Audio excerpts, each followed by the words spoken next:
আসসালামু আলাইকুম everyone, good morning. সবাই কেমন আছেন?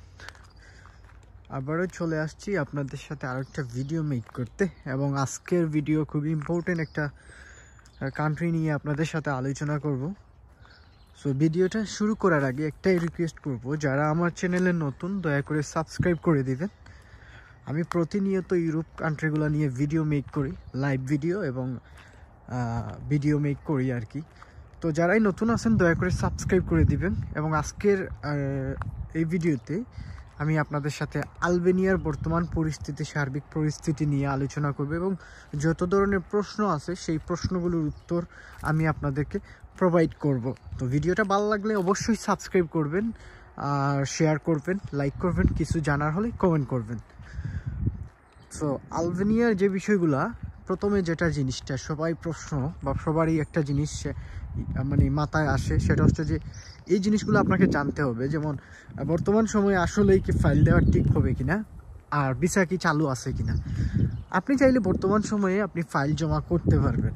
যারা ইউরোপে আপনারা অল্প সময়ে চাচ্ছেন আসার জন্য, তাদের জন্য আলবেনিয়া হতে পারে একটা ভালো অপশন। তবে অনেকে প্রশ্ন করছেন যে ভাই ইমিগ্রেশন ঝামেলা হচ্ছে কিনা, আদৌ কি কেউ গেছে কিনা আলবেনিয়া থেকে, আলবেনিয়া বাংলাদেশ থেকে। এখন পর্যন্ত অনেকেই ভিসা পাইছে, তবে আসলে এখন পর্যন্ত কেউ আমার জানা মতে এখনও আলবেনিয়াতে ঢুকে নাই। তো এটা নিয়ে অনেকেরই কনফিউশন আছে, আমি নিজেই কনফিউশন, আপনারাও কনফিউশন। তো অনেক রিসার্চ করলাম, অনেক কিছু করলাম, আসলে কাউকে এখন পর্যন্ত আমি খুঁজে পাই নাই যে যারা আলবেনিয়াতে ঢুকছে। তারপর একটা জিনিস আপনাকে জানতে হবে আলবেনিয়াতে ফাইল জমা দেওয়ার আগে, সেটা হচ্ছে যে আলবেনিয়ার স্যালারি রেঞ্জটা কি সার্বিয়ার মতো নাকি। এটা নিয়ে আমাকে অনেকেই প্রশ্ন করে যে ভাই আলবেনিয়া ভালো হবে নাকি সার্বিয়ার স্যালারি ভালো হবে। আলবেনিয়ার বেসিক স্যালারি 400 ইউরো সম পরিমাণের মতো, অর্থাৎ আপনি যদি যান 400 ইউরো তাই 350 ইউরো এরকম আপনি ইনকাম করতে পারবেন আলবেনিয়ার জন্য, আলবেনিয়াতে। তো এই জিনিসটা আপনাকে মাথায় রাখতে হবে যাদের এটা নিয়ে প্রশ্ন ছিল। তারপর আরেকটা জিনিস হচ্ছে যে আলবেনিয়াতে যাওয়ার পর আমি যদি ভিজিট ভিসাতে যাই, তাহলে কি আমাকে আলবেনিয়াতে সমস্যা করবে কিনা, বা আলবেনিয়াতে ভিজিট ভিসাতে গিয়ে আমি কাজ করতে পারবো কিনা, এটা নিয়ে আমাকে অনেকেই প্রশ্ন করছেন। তো তাদের উদ্দেশ্যে আমি বলি, আপনি যদি আলবেনিয়াতে যান, আলবেনিয়াতে যাওয়ার পর ভিজিট ভিসাতে যদি যান, তাহলে আপনি কখনো কাজ করতে পারবেন না। আরেকটা জিনিস আপনারা অনেকেই জানেন না, যে জিনিসটা আপনাকে জানতে হবে আলবেনিয়াতে ফাইল জমা দেওয়ার আগে, সেটা হচ্ছে যে আমি যদি আলবেনিয়াতে যাই, যাওয়ার পর যদি আমি চাই এই ভিজিট ভিসাকে কনভার্ট করতে কাজের ভিসাতে, আমি সেটা পারবো কিনা। আপনারা ভিজিট ভিসাকে কাজের ভিসাতে কনভার্ট করতে পারবেন না। এটা নিয়ে যারা আমাকে প্রশ্ন করছেন তাদের আসলে এখন আর কোনো ধরনের প্রশ্ন থাকবে না। আমি আবারও রিকোয়েস্ট করব, যারা আমার চ্যানেলে নতুন আছেন দয়া করে সাবস্ক্রাইব করে দিন, ভিডিওটা ভালো লাগলে শেয়ার করে দিন। আমি আছি ইতালির ছোট্ট একটা গ্রাম থেকে আপনাদের সাথে চলে আসছি আজকের ভিডিও মেক করতে। খুব সুন্দর সকাল, এখন 8টা বাজে ইতালিতে, এবং গ্রামের এবং কুয়াশা দেখতেছেন, আর কৃষি মাঠগুলো দেখতেছেন, কি সুন্দর লাগতেছে এই জিনিসগুলা। এই যে জৈতুনের এই যে সামনে আমার আঙুরের বাগান, এই যে জৈতুনের গাছ, এই যে আরও বাগান, এই যে আরও কিছু চাষ করা হয়েছে। সো আরও কিছু জিনিস হচ্ছে, সেটা হচ্ছে যে বর্তমান সময়ে ভাইয়া আলবেনিয়াতে ফাইল জমা দিতে চাচ্ছি, তাহলে আসলে বডি কন্ট্রাক্টে কোনো কিছু হয় কি না, এটা আমাদেরকে যদি একটু বলতেন। দেখেন, বডি কন্ট্রাক্টে আসলে আলবেনিয়াতে তেমন কিছু হয় না, এগুলা শুধু নামমাত্র বডি কন্ট্রাক্ট দালাল আপনার সাথে করবে। ওরা ঘুরে ফিরে কাজের ভিসা অথবা ভিজিট ভিসাতে আপনাকে ট্রাই করাবে। এখন অনেকের প্রশ্ন থাকতে পারে এই বডি কন্ট্রাক্টটা কেন তারা করে। এই বডি কন্ট্রাক্টটার নাম দিছে জাস্ট শুধুমাত্র আপনার ভিতরে যাতে হয়রানি, বা আপনার ভিতরে যাতে কনফিউশন বা আপনি কোনো ধরনের হেজিটেশন ফিল না করেন, যাতে করে আপনি মনে করতে পারেন যে আমার কোনো ইমিগ্রেশনের সমস্যা হবে না। বুঝতে পারছেন?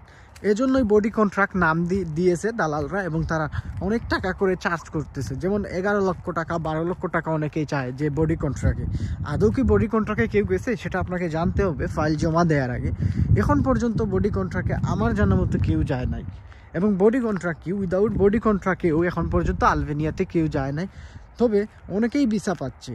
তারপর আলবেনিয়াতে আপনি যখন ফাইল দিতে চিন্তা ভাবনা করতেছেন, বা যারা ফাইল অলরেডি জমা করে ফেলছেন, তাদের উদ্দেশ্যে আরেকটা জিনিস বলবো। আপনারা ভাবতেছেন যে আলবেনিয়াতে আসলেই কি ইমিগ্রেশন ঝামেলা হতে পারে কি না, কোন ভিসাতে গেলে ঝামেলা হতে পারে।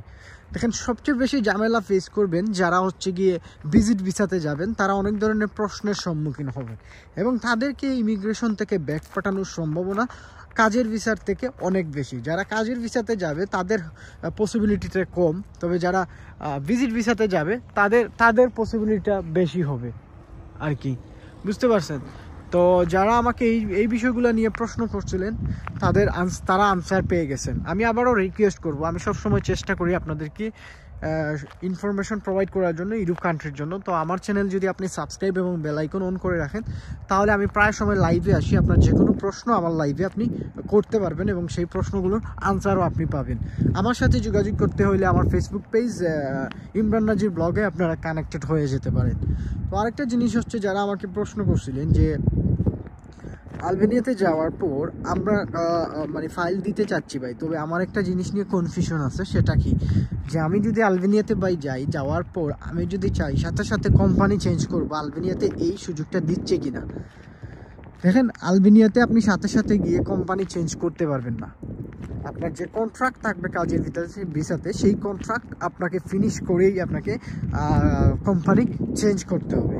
তো আশা করি এই জিনিসটা বুঝতে পারছেন।